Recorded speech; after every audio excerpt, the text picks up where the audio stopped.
Marathon is a first-person shooter video game developed and published by Bungie, and released in December 1994 for the Apple Macintosh.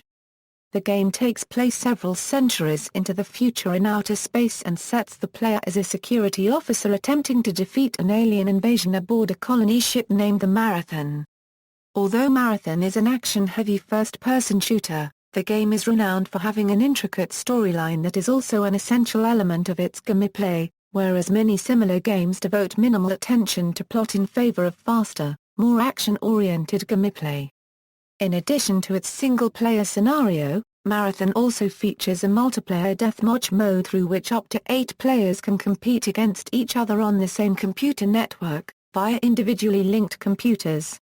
This functionality tremendously increased anticipation for Marathon prior to release, and won the game the Macworld Game Hall of Fame Award for the Best Multiplayer Game in 1995. Marathon is the first game in a series of 3 games collectively known as the Marathon Trilogy, which in addition to Marathon also includes its 2 sequels, Marathon 2, Durandal and Marathon Infinity, released in 1995 and 1996 respectively. In 1996, Bungie completed Super Marathon, a port of Marathon and Marathon 2 to Apple's short-lived Apple Bandai Pippin video game console. Storyline: the plot is primarily revealed to the player by computer terminals accessed throughout the course of the game. These terminals relay information such as crew logs, maintenance documents, historical accounts, and stories, but their primary function is to allow the player to interface with 3 artificial intelligences, who provide the player with information about his current mission at any given point in the game and teleport him out of a level when his mission is complete. Marathon takes place in outer space in the year 2794. The player assumes the role of a nameless security officer stationed on the UESC Marathon. The Marathon has arrived in the Tau Ceti solar system and is supporting the colonization effort of the planet, Tau Ceti 4. The game starts with the player making his way to the Marathon on the shuttle Marata when an alien ship appears and attacks the system. He survives by ejecting seconds before the explosion of the Marata, and hours later, his officer's escape pod then reaches one of the Marathon docking bays. There are 3 AIs aboard the Marathon, each in command of some aspect of ship operations.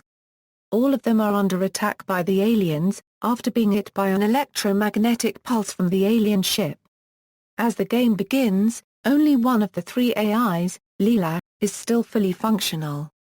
Opening stages, Leela, who is normally responsible for general ship operations, is attempting to organize a defense and counterattack against the aliens, all the while under attack from cybernetic aliens on board the Marathon.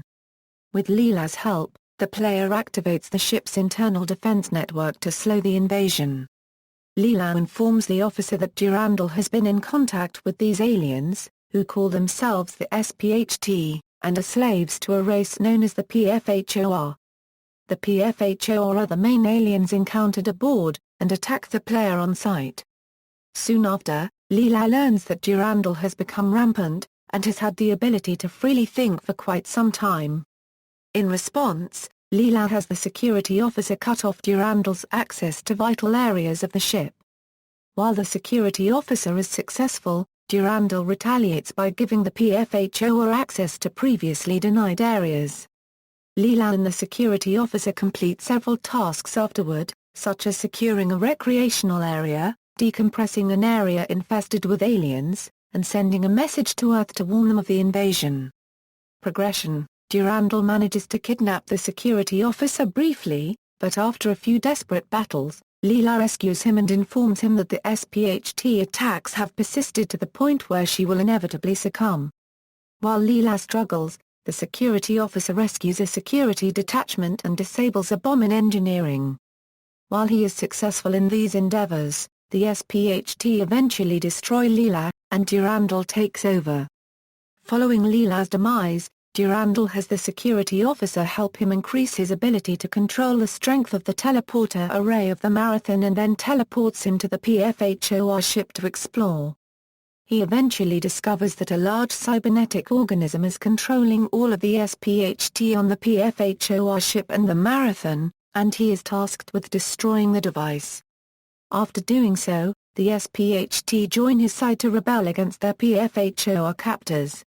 After freeing the SPHT, the security officer returns to the Marathon to defeat the final stand of the PFHOR.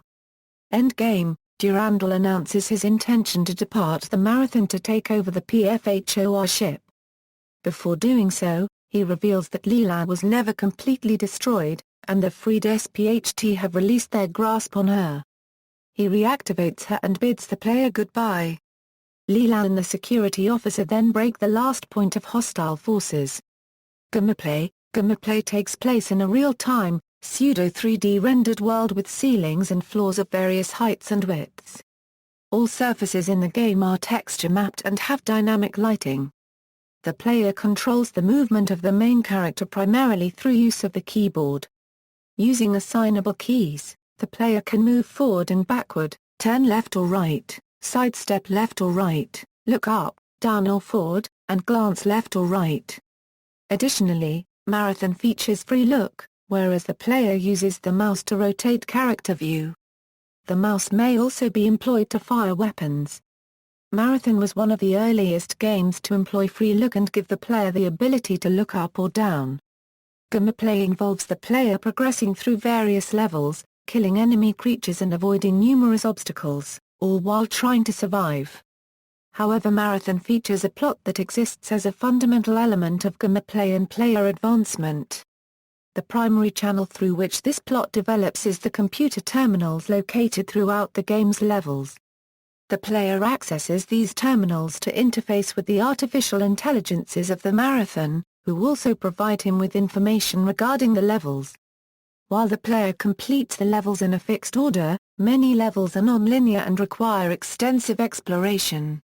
Obstacles include crushers, pits of harmful molten material or coolant, locked doors or platforms that must be activated by remote switches, and puzzles that may involve precise timing and speed to complete successfully. Some levels have low gravity and/or magnetic fields that interfere with the player's motion sensor. Multiplayer. As many as up to 8 players on a single computer network can participate in a single match, either in teams or every man for himself. A player or team's score is their number of kills minus their number of deaths. The game may be set up to end after a specified number of minutes or total number of kills. After a match concludes, the results of a game are displayed in graph form upon each player's screen. Marathon includes 10 multiplayer maps. When a player dies on one of these maps, he will respawn randomly at a respawn point. If enabled by the Gatherer, penalties for suicides or dying will apply and prevent a player from respawning immediately.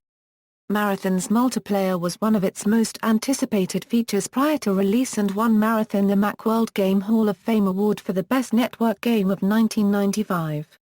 Bungie reportedly intended to add more multiplayer scenarios such as cooperative play but could not due to time constraints. Many of the concepts and levels that could not be included in the final product because of a lack of time to implement them were included in Marathon 2. Bungie has reported that the development of Marathon was delayed significantly due to time spent playing the deathmatch. The code was written almost entirely by Alan Roy, who reportedly received a Quadra 660 AV in compensation for his efforts. According to Jason Jones, the network code is packet-based and uses the DDP, or datagram delivery protocol, to transfer information between each machine. Legacy. Marathon is still played by a number of veteran Macintosh gamers and has a small but strong community of enthusiasts still making custom content for the game. Despite its technical accomplishments and praise from the few reviewers that graded it, Marathon is not frequently cited or well known among the PC gaming community due to its predominantly Macintosh roots. Its first sequel, Marathon 2, was commercially available for Windows 95, but did not have a sizable impact on PC gamers either. It was included as part of the Marathon Trilogy box set, which was released in 1997, and the Mac Action Sack, which contains several of Bungie's pre-Microsoft games. In 1996, Bungie completed a port of Marathon to the Apple's short-lived Pippin video game console. The port was released as part of Super Marathon, a compilation of Marathon and Marathon 2, Durandal. Super Marathon bears the distinction of being the first console game ever released by Bungie, predating any and Halo. In 2000, Bungie was bought by Microsoft, financially fueling the Halo franchise. The concepts of an AI working with an armed player character continued from the roots laid out in the Marathon series. On July 7, 2011, a port of Marathon for Apple's iPad was released for free on the iTunes App Store. References. External links: Marathon on Bungie.net, Bungie's official Marathon series website, containing screenshots and information. The Trilogy Release, a site with downloadable copies of both the original Macintosh Marathon and the port M1A1 for other platforms. Marathon Open Source Project, home of the open source Aleph 1 engine.